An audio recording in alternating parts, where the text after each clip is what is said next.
I'm just being demo. You're not working. Welcome. It is Monday, July 11th, 2018. This is the Wilmette Park District regular meeting of Board of Park Commissioners. First on our agenda is a roll call. Commissioner Abbott. Here. Commissioner Anderson. Here. Commissioner Foster. Here. Commissioner Pelleton. Here. Commissioner Olvani is absent. Commissioner Shelley. Here. Commissioner Wolf. Here. You have a quorum. Thank you. Next on our agenda is the approval of minutes from our May meetings. I move to approve the minutes for the May 14, 2018 annual board meeting. I'll second. Are there any comments or corrections to the May 14th annual meeting minutes? Hearing none, may we have a roll call vote, please? Commissioner Abbott. Yes. Commissioner Anderson. Yes. Commissioner Foster. Yes. Commissioner Pelleton. Yes. Commissioner Shelley. Yes. Commissioner Wolf. Yes. Minutes are approved. We have another set of minutes. I'll move to approve the minutes for the May 14th, 2018 regular board meeting. Second. Thank you. Are there any comments or corrections to the May 14th regular meeting minutes? Hearing none, may we have a roll call vote, please? Commissioner Abbott. Yes. Commissioner Anderson. Yes. Commissioner Foster. Yes. Commissioner Pelleton. Yes. Commissioner Shelley. Yes. Commissioner Wolf. Yes. Minutes are approved. Thank you. Next on our agenda is communications and correspondence. I don't believe there were any in the packet. Do any commissioners have any communications or correspondence they would like to share?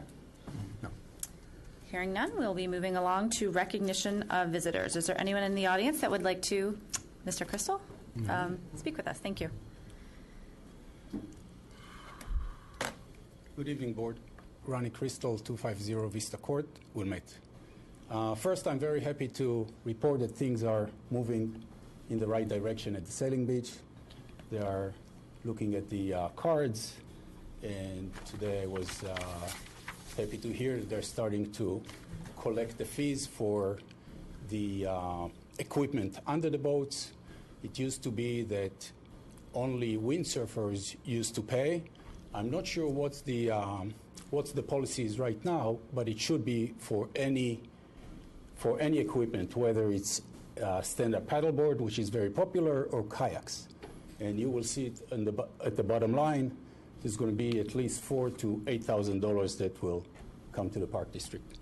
So it's also helping to for people not to just stash equipment at the beach, so it makes it nicer. Other than that, I'm here to talk about the parking, and I see it's already up there. So this is the current plan.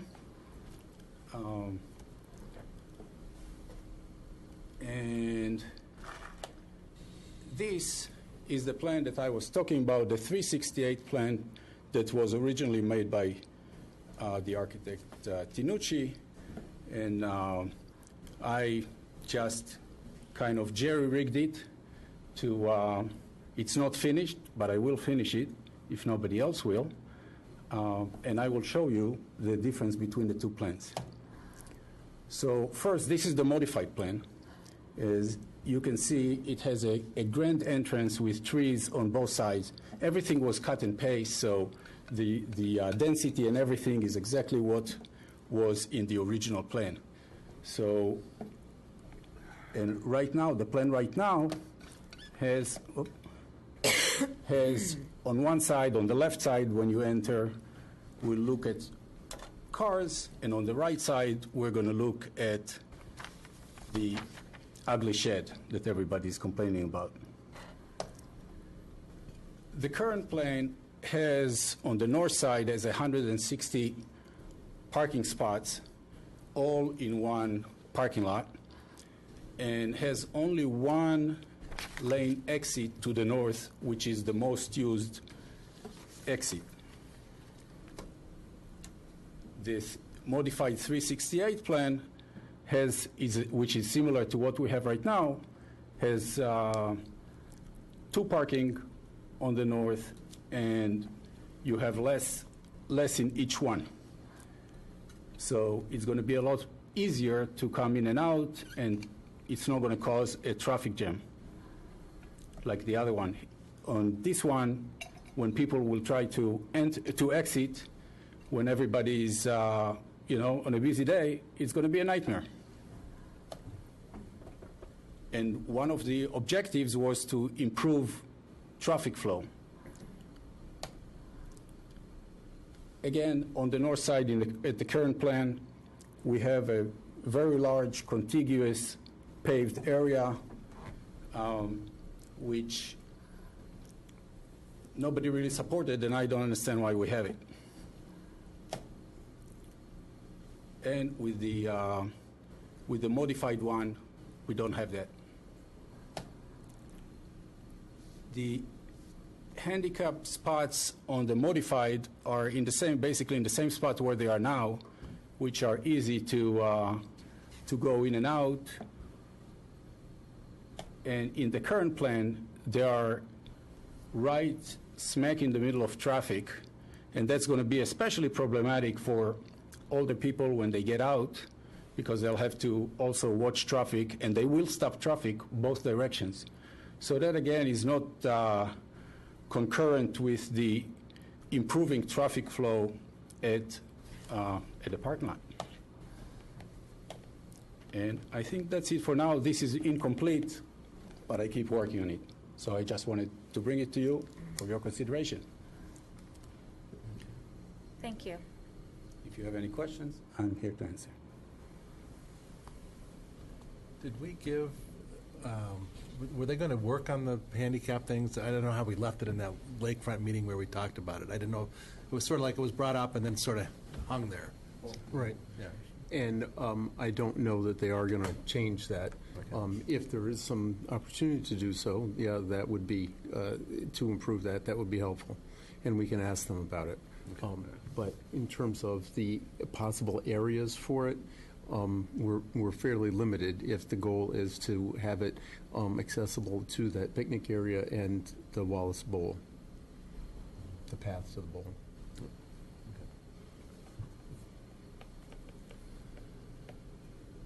So obviously, I'm asking you to reconsider the 368 plan and to finish it and to take a good look at it and to decide which one is better.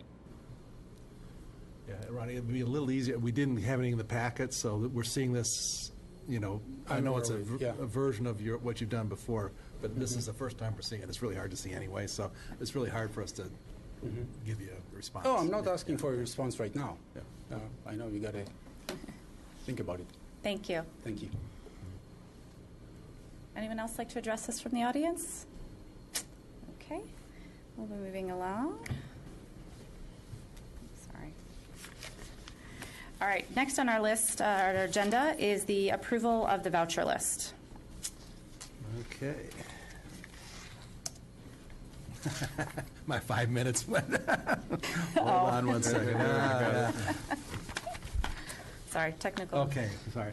I move to approve the voucher list in the amount of $2,040,000, $408.72, a copy of which is to be attached to and become a permanent part of the minutes of this meeting.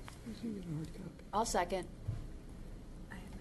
Are there any comments or questions on the voucher list? Hearing none, may we have a roll call vote, please? Commissioner Abbott? Yes. Commissioner Anderson? Yes. Commissioner Foster? Yes. Commissioner Pelletin? Yes. Commissioner Shelley? Yes. Commissioner Wolf? Yes. Voucher list is approved. Thank you. Next up is our executive director's report. Thank you very much. I will start by introducing the young man in the plaid shirt sitting in our audience. This is Rob Mergens, who is our intern this summer. Mergens. No, we just debated what his name was. and he just won the debate. It's Mergens. What? We're setting it straight for everybody. So we'll figure it out eventually. I went and asked him. We are pleased to have him here. Maybe he's messing with me. That's probably not a wise move on his part. Currently at the University of Iowa, and grew up and lives in Des Plaines, and we're happy to have him here. And He's already helping out with a lot of different things, getting ready for the summer and learning a lot along the way. So we're happy to have him. Moving on to the written report in your packets, we have the upcoming Independence Day celebration. This year, as it is in many years, it's across 2 days where the festivities that include the fireworks are going to take place on July 3rd.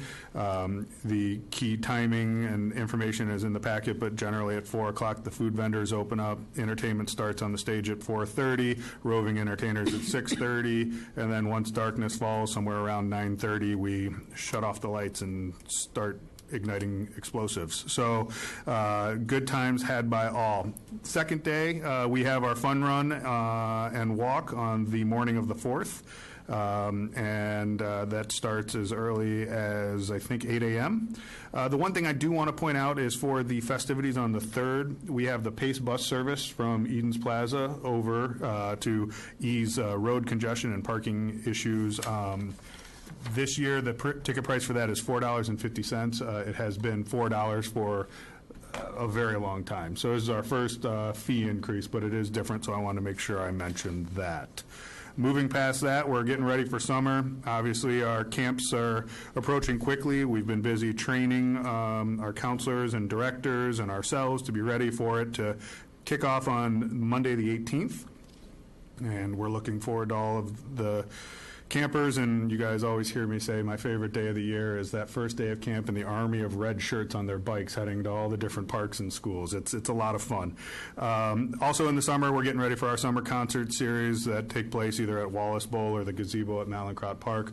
All that information is in your packet with all those different concerts. It's also located on our website. Looking ahead on your agenda, we have 3 action items underneath the Financial Planning and Policy Committee. We have the acceptance of the annual audit. We have a new entertainment expense policy, and then the annual prevailing wage ordinance that is a requirement of the state of Illinois that we pass. And that concludes my report. Thank you. Are there any questions for our director? Have we considered, and I don't even know if it's possible, Sorry. Continue. I note that we only accept cash on the 3rd of July activities. Is it possible, I don't even know, to get a portable ATM from a bank to, or something? We have explored On this site, yeah. Multiple times in the past, and unfortunately, the way the banking world works and the rules around these, you have to buy the ATM. And to have it set up for a day doesn't make sense. We even looked into just putting an ATM in Lakeview Center year-round, so it was there for this event. And the dollars just, it never made any sense for us to do. It's a losing proposition. We have approached local banks. We have a good relationship with the president of North Shore Community Bank and asked her specifically about solutions, and, also basically being a friend, she has said it's not the best business choice to go that route for us. But we could do it. It's just it would take more money than we were comfortable doing. That's too bad. Yeah. I think I said the same thing. Yeah. I don't know if anybody else has any creative solutions besides, a money lender with a stack of Cash box stack of and ones. IOUs. Right, exactly. Yeah. Okay. Thank you. Any other questions for Steve? All right, hearing none, we'll move forward to committee reports. First on our agenda is the Lakefront Committee. Yes. The Lakefront Committee met on Monday, June 4th at Malincrot. We had 3 or 4 residents who attended, along with 2 commissioners, and we're always grateful for whoever comes for their attendance, their interest, and their input.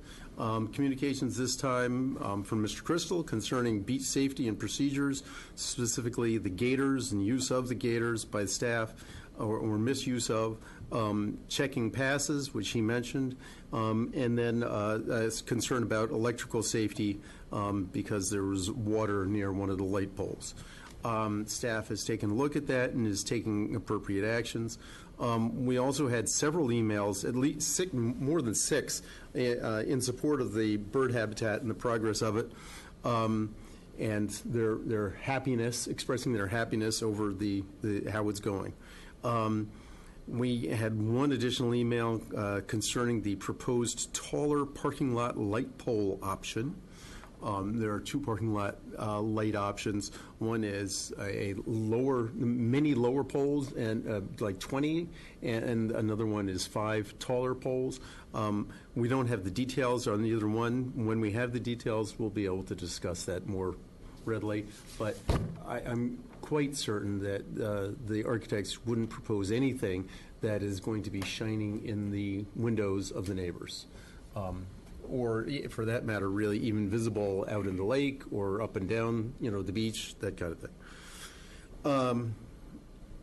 The architects in the form of Andy Tanucci and Ed Bloomer from Woodhouse Tanucci were present, as well as Dave Olson and Ed Ritterhoff from our construction managers, W.B. Olson. W.B. Olson gave us an update. They brought an update on the construction budget based on what drawings that are about 50% complete by their estimate. Their previous estimate was $9,350,480. The updated figure is $9,658,423, which is an increase of approximately 1%, totaling about $308,000 more than expected. But since it's just over 1%, it's actually pretty doggone close to what they had originally told us. That said, it's $300,000, so it's not an insignificant amount of money. But before we start yanking things out of the plan, I want to stress, and they stress, that this is a preliminary number, and the drawings really need to be completed much more before Olson can give us a more complete number, a more accurate number. And as those numbers come in, they will then be able to give us options, more accurate estimates from the contractors. And one of the things that they'll be able to do is give us potential value engineering options. So changes in the plans via and reduction in the cost via substituting materials or changing the design, different ways to reduce the costs as they see opportunities arise. Or, as we say, if we indicate to them, wow, this is too much money and we need to cut back somewhere. So what can we do? They intend to send the plans out to bid, I believe it's mid-July. Is that correct? My note didn't say that, but I believe it was mid-July. Mid-July. Once we get those bids back, we're going to know the actual cost and have to do some serious work on value engineering. Hopefully it'll be below budget, and then we won't have to do it. But so out of necessity, we will be meeting, in addition to our regularly scheduled monthly meeting, we will have additional meetings of the Lakefront Committee in order to keep the process moving and on schedule. I can't say how or when. It's going to be one of these things where the architects or the project manager or staff tells us, hey, they need a decision on this, or we have a problem with this, so we need you guys to weigh in on it. And so it may be fairly short notice, but we will notify everybody publicly according to the Open Meetings Act rules. And we will keep the board and the public informed on the evolving plans and the corresponding budget decisions as they're made. We discussed a list of questions that I had concerning the cost estimates that they had provided, and because they were very preliminary, most of it was, we'll be able to tell you more about that later, their answers, but it was satisfactory.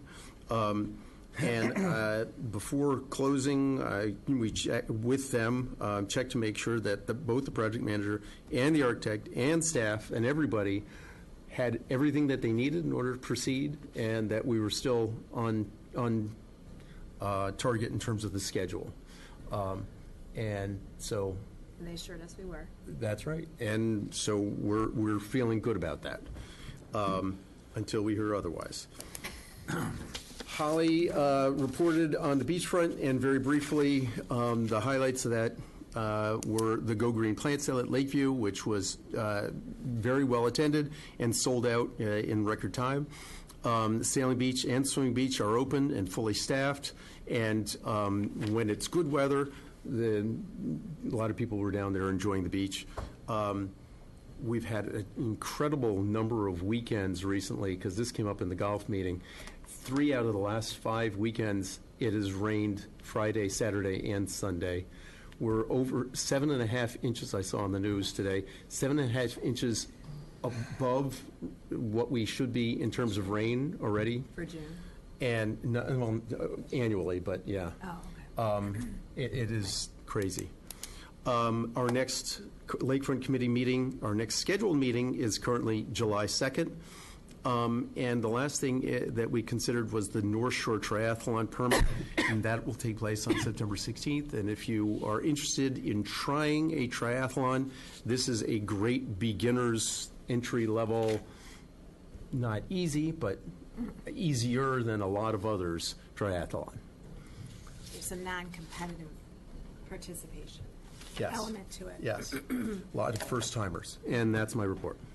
Thank you. Any questions for the Lakefront Committee? Yes, Ryrie, one of the things that will help me, and I've talked to Steve a little bit about this, and I think it would help the board and then ultimately the public, is putting together sort of a bridge between the numbers we started with back at a point in time, and whether that's the referendum or something else, and just march through every time we get a new set of numbers, what is in those, because there's been things we've added or things that we didn't know about, like the parking lot and the stubbing, the utility. And we'll make sure that that happens. I actually wanted that from W.B. Olson, instead of just having a line item, to have the pluses and the minuses listed.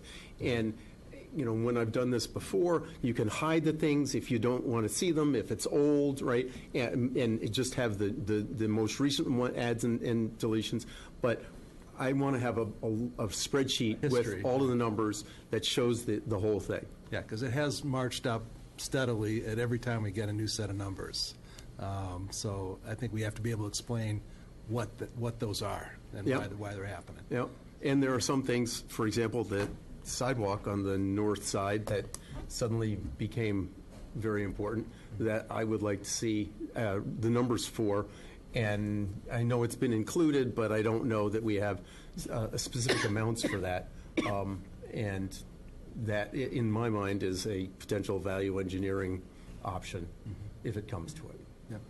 But Steve, will you follow up with Dave Olson and make sure that he is working on that? Yeah, and just so everyone's understanding how they have been constructing the budgets through time, they in the meeting expressed the concern over the difficulty of doing exactly what you're requesting, because what they did was do cost estimates by portions of the project, building structure, parking lot, things like that, and now they're going to what is considered a trades budget, and to compare and contrast the two, I guess, is a more complex task than I know it to be. So I'll work with them, but that is their concern at this point. Right, okay. But I think as hard as it may be, people are going to ask, and Fair enough. You know, we need to have answers. And I'm going to make just a few comments with regard to the process between now and the fall. The design obviously is going to continue to evolve in minor ways, because obviously they're pretty locked in on the general scope, but as Ryrie pointed out, some questions. Also, the big point that we're headed towards with regard to the final approval of the project will be what's called the guaranteed maximum price. And that will undoubtedly come very late, and because it'll come after the bids. Olson receives the bids and they analyze the bids. And at that point, they will make their guarantee of costs back to the board. So that is the big point, and that's probably going to happen sometime late August, frankly.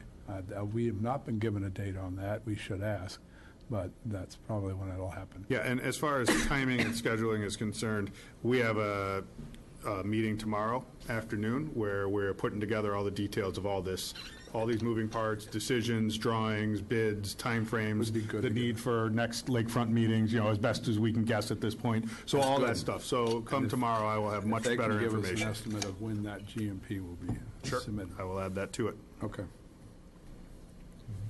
other questions? All right, hearing none, we'll be moving forward to the Facility Operations Committee.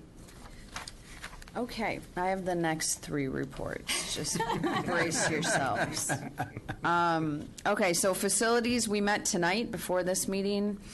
Things are fairly quiet at the ice rink. The ice show was May 18th, 19th, and 20th. There were 1,682 tickets sold, and camps start next week. Hockey camp, ice and gymnastics, and ice and tennis. Tennis and paddle, they're also gearing up for camps. Tennis has a new camp offering this year. It's called Competition Camp, and it's a camp that preps kids for tournament play. And they are running with 10 to 12 kids. Paddle is mostly just preparing for next season. They had their men's captains meeting last night, and Anya had a baby boy. She named him Walker. She's not sleeping much. At the pool, we had a huge open Memorial Day weekend. Over 5,000 people went to the pool. The training for lifeguards is done. Swim instructor training is this week. There is a new Trier Swim Club meet on June 27th, starting at 3 o'clock. The activity and wading pool remains open, but the other two pools are closed for the meet. And then new this year, they're going to have DJ on deck every Saturday from 1 to 4. They're replacing that. They're replacing the movie nights with doing DJ on deck every week. They had a better reaction or response to that, and the weather was tough for the movie nights, so they are doing that every Saturday, so you can hear some music. That is it for facilities. No, sorry, we had actually a really fun thing, I thought. We had 5 members of the community just present an idea for a rib fest. They've come up with a pretty clever name. They want to call it Grill Met. They want to hold this in the parking lot of Centennial, which is why they're approaching us. They hope to do it this fall on September 15th and 16th. And they want to have like a barbecue vendors. They want to have a barbecue competition for amateurs. They want live music, cold beverages, a family fun activity area. So they're working with staff on logistics, and eventually we'll see an application for a permit. But they had a really nice presentation. They seem super motivated and eager, and I think it'd be a really fun event for Wilmette. So that is the Facilities Committee report. Thank you. Any questions for the Facilities Committee? Hearing none, we will move forward to Parks and Recreation. Parks and Rec. The Parks and Rec Committee met on Monday. Was that right? Yeah, Monday, May 21st. We had several visitors in attendance, mostly to discuss 2 different things. One was after-school rec. There's just a high demand for after-school rec right now. There was a very large waiting list. The other thing that people were there to discuss was the playground at Langdon. So first, with the after-school rec, we Superintendent Bingham kind of went through the process of what they do with high numbers of registration. They were able to move things around at the rec center and find some more room. They had a wait list of 50 people, and they have it down to about 10. It's probably changed since then, even maybe. So, but they're really hoping to accommodate everybody, and they are fully aware that the demand is high. The people who were there were just, they rave about the program, and they want everybody to be able to use it. So we did some talking about that. We discussed the Langdon playground renovation. With the feedback from the people who were there and just the committee, we agreed to pursue design option 1. We had a couple options that we all looked at, but we wanted to get pricing for a rubber surface instead of artificial turf, which was in the design. We also asked staff to communicate to the designer that a unique item of playground equipment that isn't found at any other Wilmette Park would be preferred to have. We thought that was a good idea, and so hopefully they can come up with something.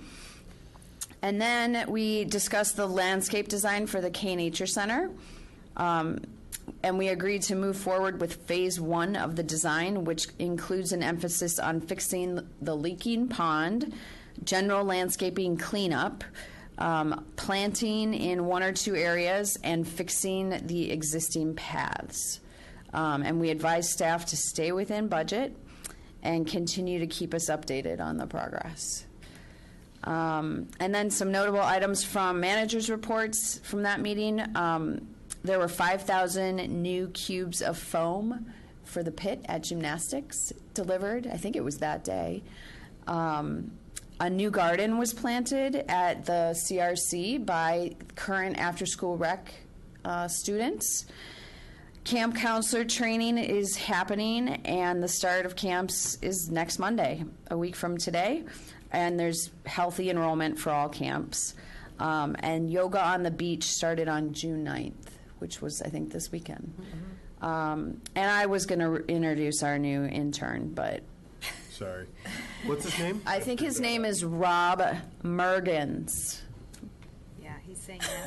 Is that not what I said? No. I said it wrong again? I'll just go home. You're a busy man.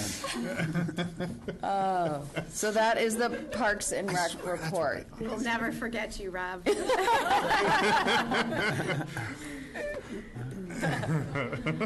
Are there any questions for the Parks and Recreation Committee? I just want to add a couple. I was not able to attend the Parks and Rec meeting, so. Which is why I was Exactly, so fellow commissioners did a great job.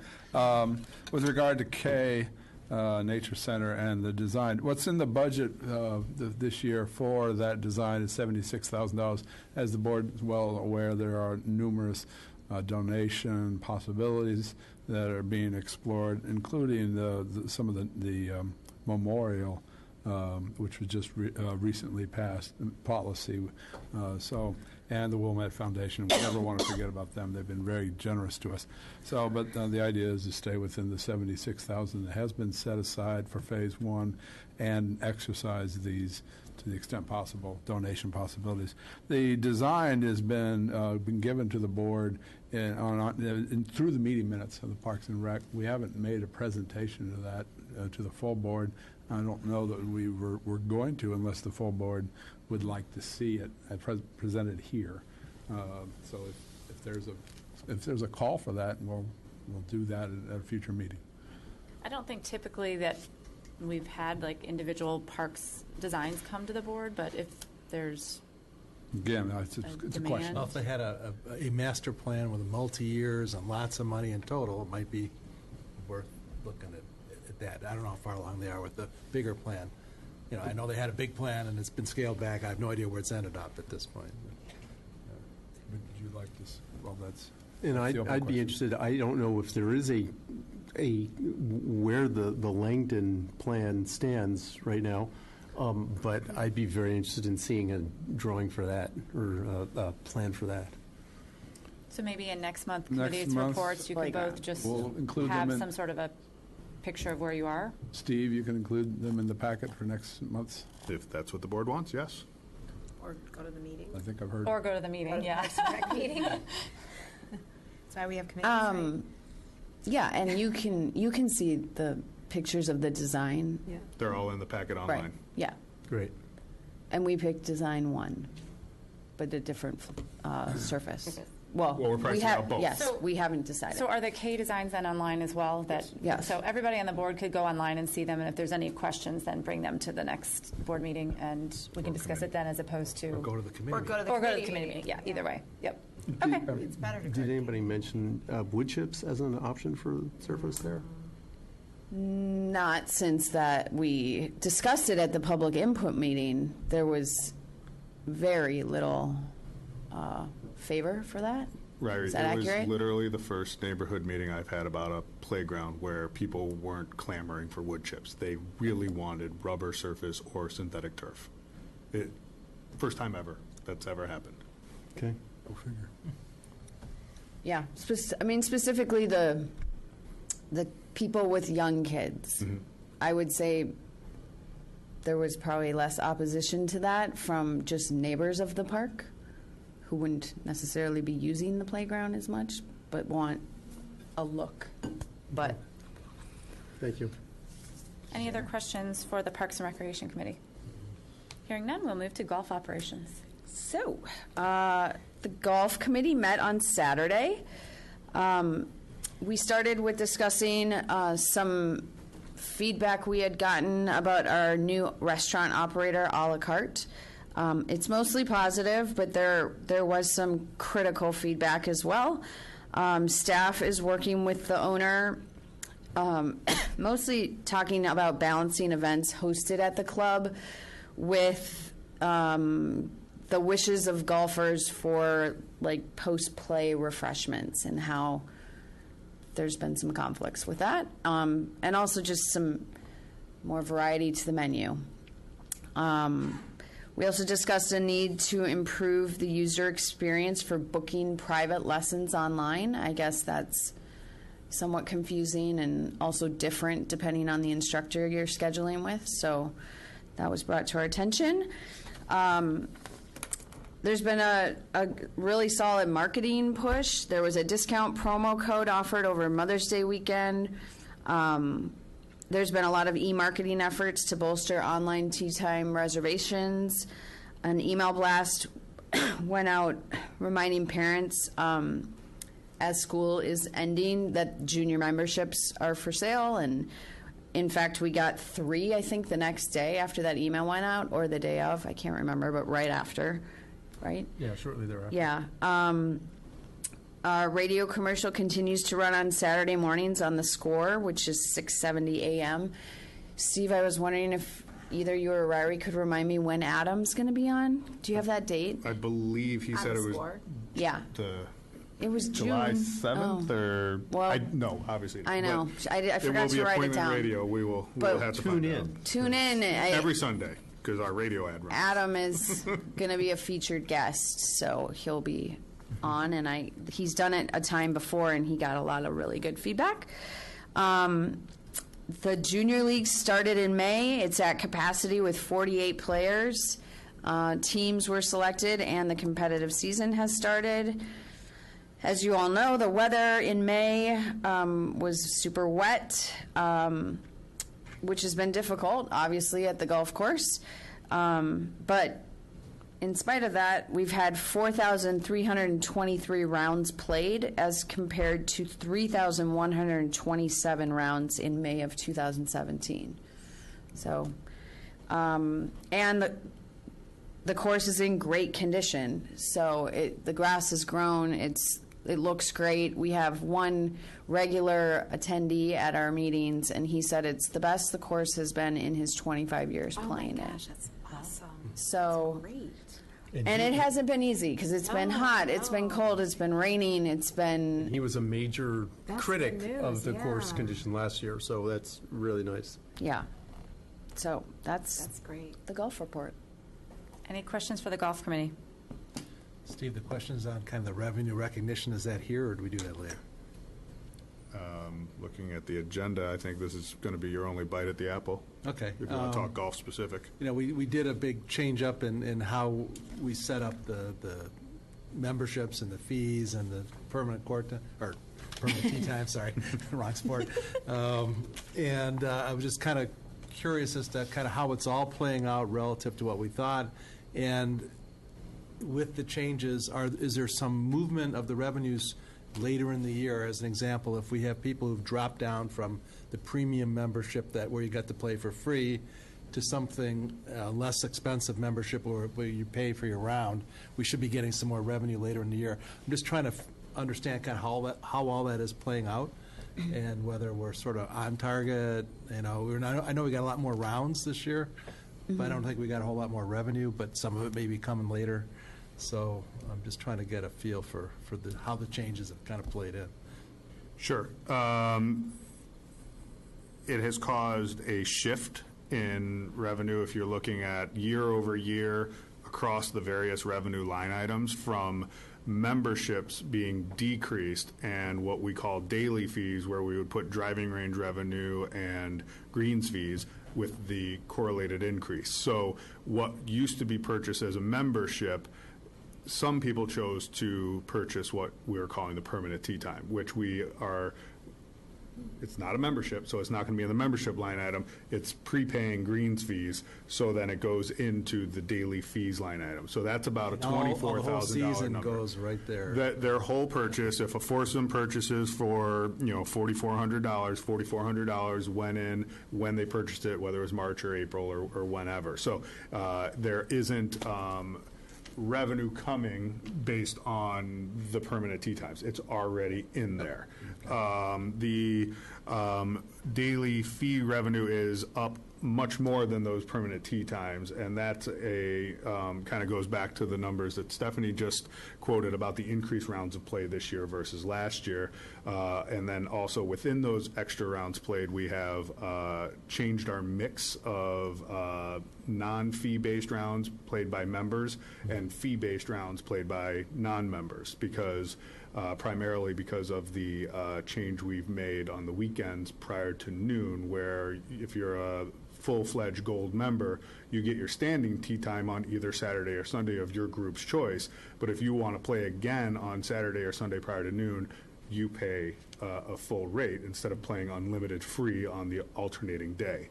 So we're driving more revenue there. Our memberships are lagging more than just the conversion of membership to permanent tee time, and that's primarily in that junior golf category that we did the extra marketing push on. We're hoping now that schools are getting out that we're going to be able to replace some of our junior members who are just older now and they're gone. Yeah. And so it's really replacing that between our growing junior program that is really quite successful. We expect that to be something that ebbs and flows, but should come back pretty quickly for us. And I would add that while there's no guarantee of it, we are hoping that after several years of construction, bad weather, bad course conditions, we now have good course conditions, and we're trying to tailor the fee structure to make it more convenient for people to be able to play when they want to, and without necessarily buying a full membership for the full season. It's going to take a while to build that back, is my point. That you're going to lose people faster than you're going to gain them back, unfortunately, especially in a declining overall golf market. So I'm cautiously optimistic about what we've done so far, and I hope that this year is good, next year is better, and that we see a continuing trend upwards. Yeah. I mean, we had a very aggressive budget, so even if we can just get even with last year, that would be a win in my mind, and anything above that is gravy. Yeah. Anything else on golf? Okay. We will be moving on to Financial Planning and Policy Committee. All right. We met on Wednesday, May 30th, and fortunately, Commissioner Pelton was able to pull a Kirk Gibson for us and attended the meeting in person despite his orthopedic issues. You know Kirk Gibson. Yeah, I got it. All right. The topics for the meeting included the CAFR, which is the 2017 Comprehensive Annual Financial Report, which was part of the package, the policy on the entertainment-related expenses, as well as the prevailing wage ordinance. And all of those are on the board agenda for tonight. We also reviewed a list of the Park District vehicles and equipment at the request of Commissioner Pelton, as well as looking at the first quarter financials, which we reviewed with Superintendent Holloway and Executive Director Wilson. And the minutes from that meeting will be in next month's board packet. Mm-hmm. Is that it? That's it. Any questions or comments for Financial Planning and Policy? Would this be a time to ask about the entertainment, or should I wait? The Wait until policy? the Wait, motion to- second. to- Okay. yeah, to get down there. So there's three items under financial planning and policy. I move to accept the December 31st, 2017 Comprehensive Annual Financial Report as recommended by the Financial Planning and Policy Committee. I'll second that. Are there any comments or questions to the CAFR, which is a very comprehensive financial document? It lives up to its name. Yes. I would say, last year, again, I can't remember the name of the award, but the report got an award from accounting, essentially saying that they did a very good job. Award from What the- accounting. This is completely lost without the actual Showed up. thing, yeah. From the GFOA, the Government Finance Officers Association, it's a certificate in excellence in financial reporting. There you go. Nicely done. Thank you. And it is a wealth of information. Yeah. For me, the CAFR and the budget packet are the two Bibles I live by watching the financial stuff here. So that's a really good report. It's got summary of what's going on in the district. It's got a management discussion analysis. It's got the financial statements. It's got notes to the financial statements, and it's got a whole pile of supplemental information that is really interesting and useful. So. But the reason I mentioned the GFOA award is because I think it's very important in local government where there may or may not be financial expertise on the board, that there is an outside organization of just accountants who's looking at it and saying that our staff has done a good job on managing the finances and then putting together a presentation of the comprehensive financial situation. So. And yes, and so in addition to the award, the auditor was also highly complimentary of the reporting done and what's that report at the end where they talk His about management letter? The management letter. management letter, how that has continually shrunk in term and down to really essentially no issues. So it was highly complimentary. Great. So Congratulations, Steve. there's a motion and a second. Any further questions or comments? May we have a roll call vote, please? Commissioner Abbott. Yes. Commissioner Anderson. Yes. Commissioner Foster. Yes. Commissioner Pelleton. Yes. Commissioner Shelley. Yes. Commissioner Wolf. Yes. The audit is accepted. Okay, next up, there's another approval. Certainly. So the Financial Planning and Policy Committee has also been reviewing entertainment policy, the entertainment expense policy, and in your packet, page 163, is the revised entertainment expense policy. So I move to approve the entertainment expense policy as recommended by the Financial Planning and Policy Committee. I'll second. Any comments or questions? Yeah, so is this a policy that did exist and it's just being changed? Yes. No. No. There was not an official board policy. There were staff guidelines that were adhered to and practiced in the past. That was a starting point of the discussion at the committee level. But so in terms of the changes from kind of past practice, really, there were a few. Okay, I read it not too long ago. It just felt a little strict to me, and it felt like micromanaging of staff when I think people, I mean, unless they've been abusing this or something, like, why are we getting so detailed about flowers? And why would we not allow staff to make a judgment call on something like that?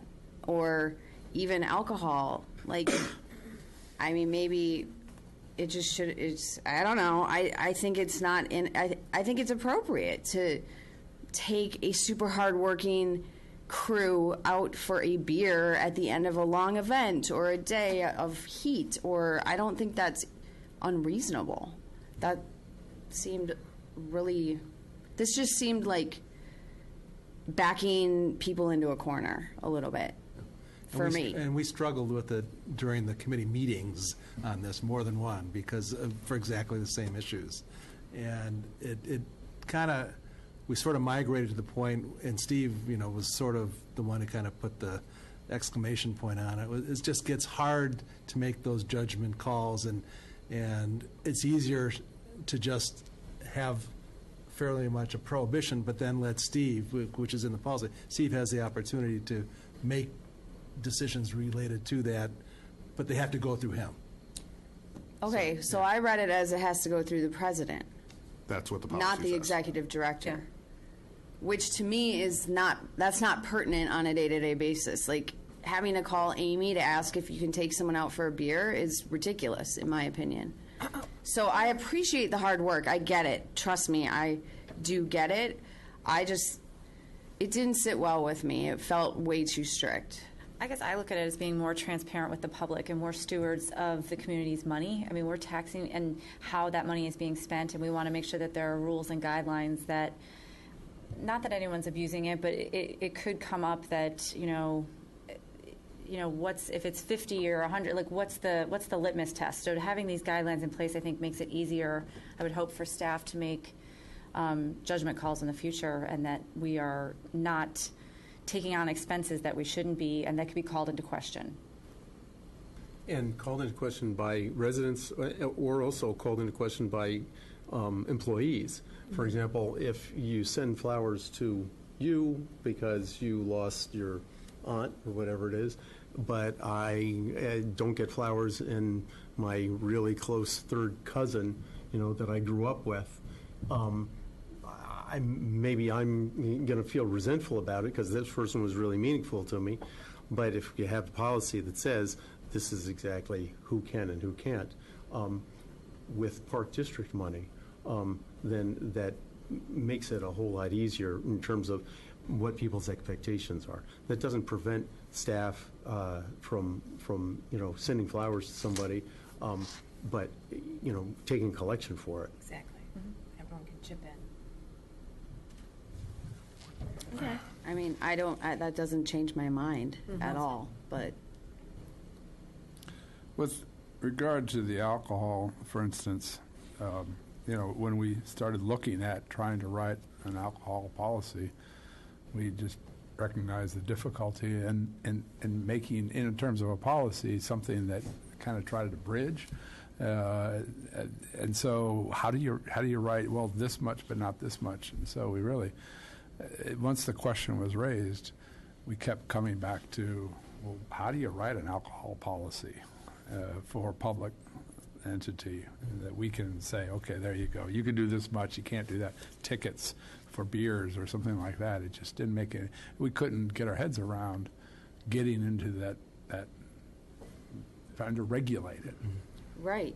That's my whole point. I don't think we should be. Well, Yeah, but some of this also came down from the state put into place that asked us to have some sort of a policy. Which we adopted at Which that we time. adopted. And it's kind of getting more, the state is asking more and more government bodies to have more accountability for expenses. So it's more of a, I see it as more of a way of being transparent with the public of what we're doing. I just go back to that. I hear what you're saying, but I think it's different when it is the public's money that we're spending. And I think it's very different if it's a private organization. And I do think that it still should be encouraged if people want to go out after work and have a beer together, but I don't think that the public needs to be paying for that. And Sure. I mean, hopefully that And it- wasn't That never was happening. happening. Well, no, but I do. I but I mean- feel like it shouldn't be a big deal. So that, but now that we have, it's sort of, we've got this. There are guidelines. It makes it probably easier when there's a situation that may arise that's not clear, and it's just sometimes easier to say, no, I can't do this. I do think, But I I mean, do I hear what hear you're you saying. all too. I do. Yeah. I think the executive director should be in here then. I don't think it should just be the president. Because I'm not sure that that's a person who's daily available in a situation where judgment needs to be made. And I'll just jump in on all this. First, as the staff member up here, thank you for your perspective. I appreciate it. And I don't believe any of this came from trying to put staff in a box because of prior perceived abuses. It was more from a public optic point of view is where the discussion started and always seemed to stay. These policies are not unique to us. They're very common in the municipal world, park districts, school districts, villages. And specific to your point about alcohol and who should have the authority to do it, since it isn't after a hard day of work, we're all going to go out for a drink. The park district has never paid for those. We buy our own drinks. The only time these are holiday parties or some sort of larger event that are planned out well in advance. So I'm okay with consulting with the board president because they are not snap decisions. We don't just throw a party, in an hour. Okay. Well, we do, just not have the park district pay for it. Yeah. But I do appreciate the thought. All right, any other comments or questions? May we have a roll call vote, please? Commissioner Abbott. Yes. Commissioner Anderson. Yes. Commissioner Foster. No. Commissioner Pelletin. Yes. Commissioner Shelley. Yes. Commissioner Wolf. Yes. Policy is approved. Thank you. Sorry, gotta get back here. And last. Yeah, One more motion. I have the next motion. Hold on a second while I. Here you go.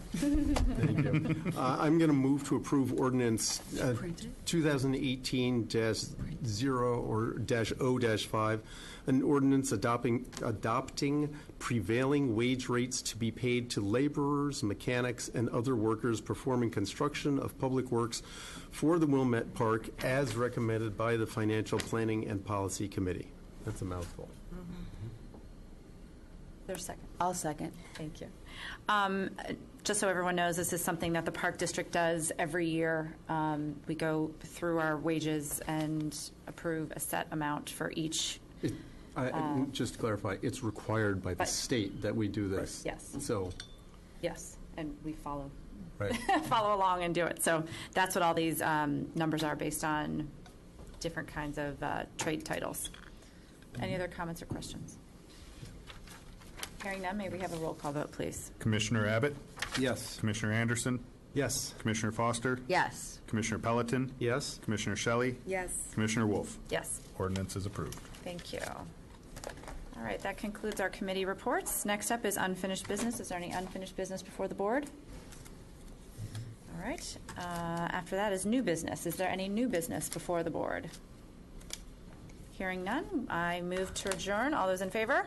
Aye. Aye. Thank you very much. Get a second on the adjournment?